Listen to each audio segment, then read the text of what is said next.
Reaksyonan natin ngayon itong sa impeachment ni VP Sara na ito yung mga abogado na di-kalibring abogado na nagpetisyon na sa itong sa Supreme Court. Itong sila ni Atty. Torion at ang isang si Atty. Dilgra na ipatigil na itong impeachment kasi mukhang may butas itong impeachment ni VP Sara na nanggaling dito sa Congress. Pero bago natin ipasok itong video nitong galing sa bilyonaryo, tungkol ito sa di-kalibre nga, sabi kong abogado na galing sa Mindanao na mga Bisaya, ipasok ko to kay Father Siano na isa rin to siya na inantabayanan itong impeachment na sabi nga niya ay hindi rin maganda ang pagkagawa nitong impeachment o pagkagawa o pagka-endorse mula sa House of Representatives papuntang Senado. So alam naman natin na itong si Father Siano na hindi lang talaga to sa simbahan ang kanyang focus pati dito sa ating bansa. So dito nga ako napabilib dito dahil hindi lang talaga to siya kumbaga para sa akin is multipurpose ang kanyang ginagawa dito. Alagad sa simbahan, alagad sa mga tao, yan yung nakikita ko nito sa pari na to na bokal talaga ang politika. Kaya ito yung pinalabas niyang mensahe tungkol nga dito sa impeachment na mayroong butas nga itong impeachment ni VP Sara. Paki-subscribe po ang aking YouTube channel at paki-like itong video na to. Ipasok ko po ang video ni Father Ubod tungkol po dito sa impeachment bago po yung sa mga abogado na sinabi ko po kanina. Pagpanglimbong, sus, daghan ng mga malimbungon karon, daghan kayong malimbungon kanalang atong impeachment, daghan kayong ni-accuse ana na apay nag-compute ingon din sila kung gibasa lang nila sa mga nipirma sa usa ka adlaw giihap nila gikas pagsud sa impeachment sa tingan na impeachment kanang article of impeachment nga ilang gipirmahan na ay nag-compute ana na social media akong ikuan ingon ni siya bisag unsa pa nimo ka bright ug unsa nimo ka kusog mo basa ang 32 pages man tingali na di gina nimo mahumagbasa og 10 minutes with understanding kay kada word diha imo gunang sabton nya una ka mo pirma usa kuno ka tawo dili ka humag 10 minutes og purti gini mong bright ta mahuman tingali na nimo pero ambot masabtan basad nimo ang tanan nya kinahanglan man ani mo sabton kay sunang kana posisyon as gobyerno elected official na imong i-impeach di na nimo sabton ug unsay gipangsuwat diha pero imposible kuno kamo suway lang yung compute 10 minutes kada tao in 7 hours how many persons can sign? Pila ka minutes ang 1 hour? 60 divided by 10, 6 kada hours. 6 times 7, pila? Di na ba ko kamaon ng 0 kung anong multiplication sa una. Pila? 42. So 42 raunta ka congressmen ang makasign.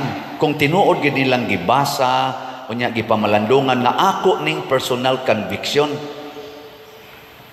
Kay mao man kuno nagi-provide sa atong konstitusyon ang impeachment nga ang Congress ra may makahimo ana it must be personally verified and signed ana 42 nganong niabot mag 215 after 7 hours mao na siya unsa man na siya pagpanglimbong ang tawag ana. Nagkwenta siya, napanood niya sa mga social media na kinukumpute niya kung ilan ba dapat ang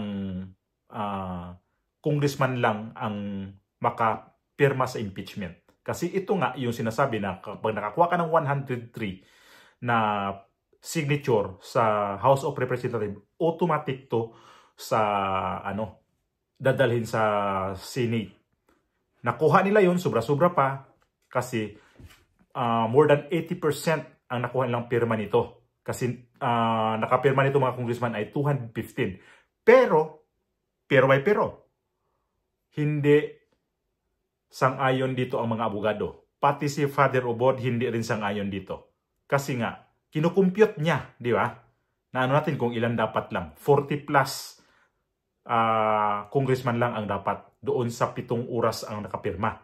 Yun yung sabi ni Father Ubod. Lalabas to sa ilabas kong video tungkol dito sa mga abogado. Ito yung ano ni Father Ubod na mandaraya ang mga congressman. Mandaraya ang gobyerno. Kasi nga dito sa impeachment na sinurtcut nga pero wala sa rule. Hindi nasunod ang rule. Kasi ang impeachment, pang-apat na impeachment, yun yung in-endorse nila sa Senado. Pero yung 3 na nauna na inihiyain, hindi yun in-endorse nila. In-archive nila yun. Hindi yun pinakialaman. Yung pang-4, yun ang in-endorse nila kasi mayroon mga signature doon. Tapos nagpirma. Mga congressman, hindi binabasa ang mga alituntunin doon sa impeachment. Kaya, sinabi ni Father Ubod na may butas talaga ang impeachment ni VP Sara. Kaya lalo nagpalala itong gobyerno na to kasi pati simbahan, pati mga pare, obispo, nakikita na kung ano kabulok ang ating panggobyerno. Ayun yung may nag-comment dito si Father Ubod. I-play ko yung video nitong sa mga kalidad na mga abogado na si Torion at saka itong si Dilgra. Pasok ko yung video. Dumulog sa Korte Suprema ang ilang mga abogado mula sa Mindanao para ipawalang bisa ang impeachment ni Vice President Sara Duterte. May 10 araw naman ang Senado para sagutin ang petisyon para umpisahan na agad ang impeachment trial. Yan ang agenda report ni Hannah T. Labag sa konstitusyon ng pag-usad ng impeachment complaint laban kay Vice President Sara Duterte. Ito'y dahil hindi umano nasunod ang itinakdang proseso ayon sa mga petitioner na tumungo sa Korte Suprema kanina.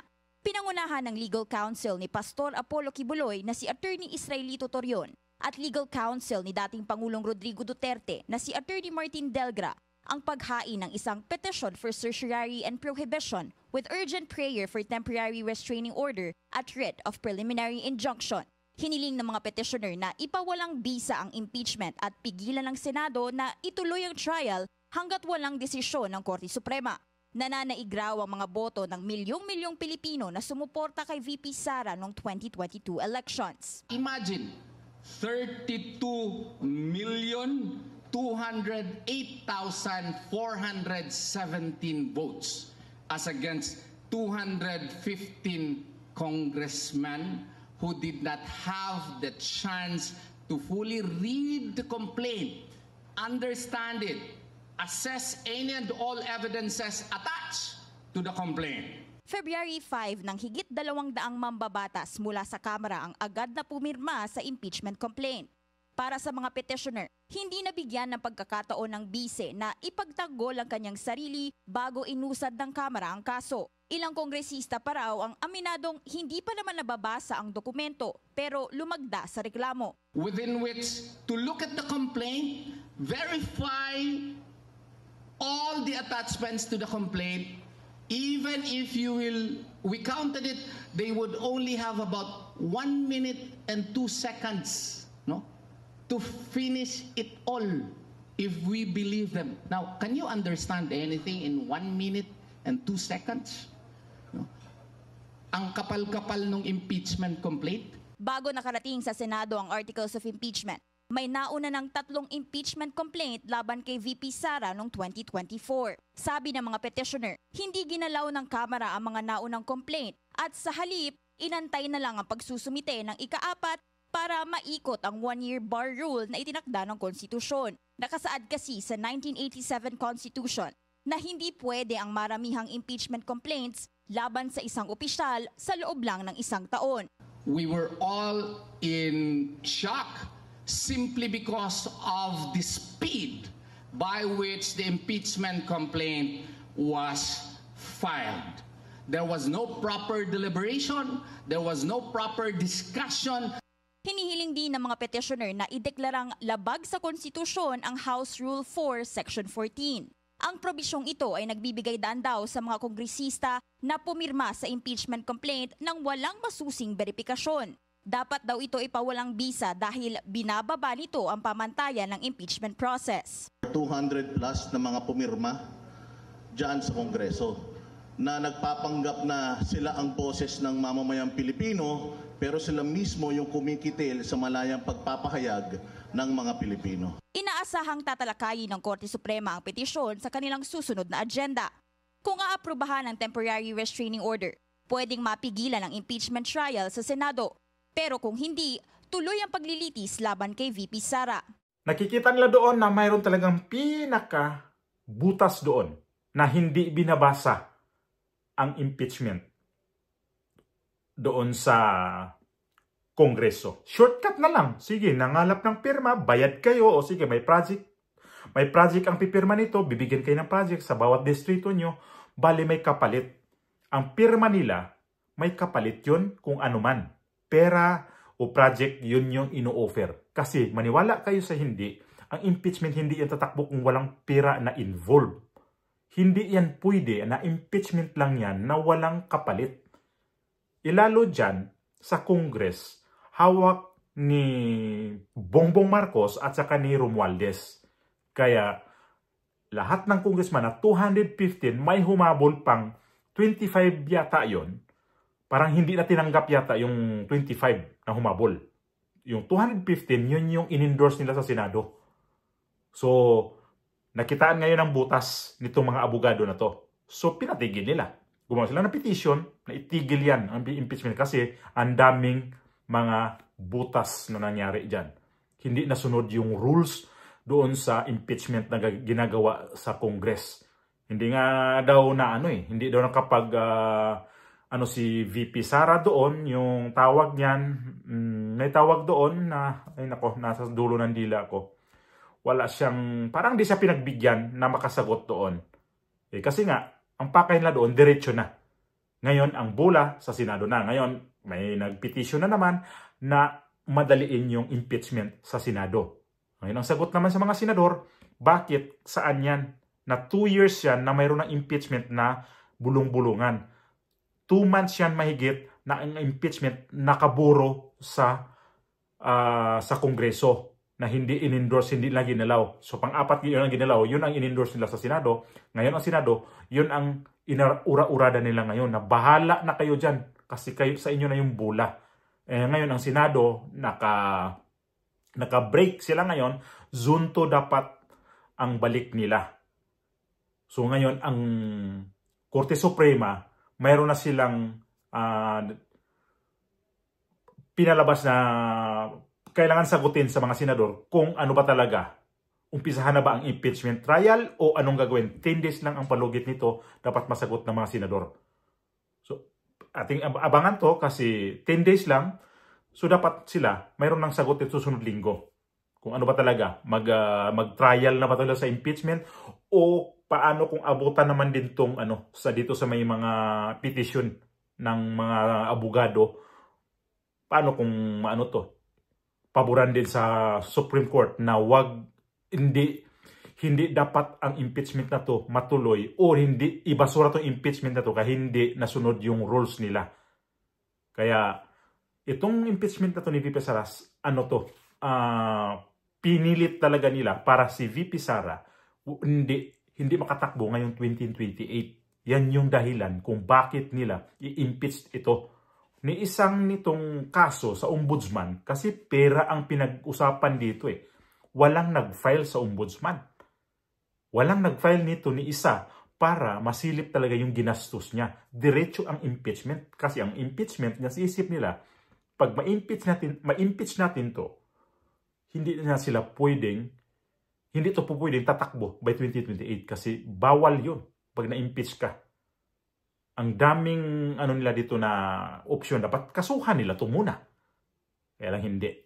Impeachment talaga. Itong Makabayan Black, ayan na, nagkundina na. Kasi nga di daw minamadali dito sa Senado.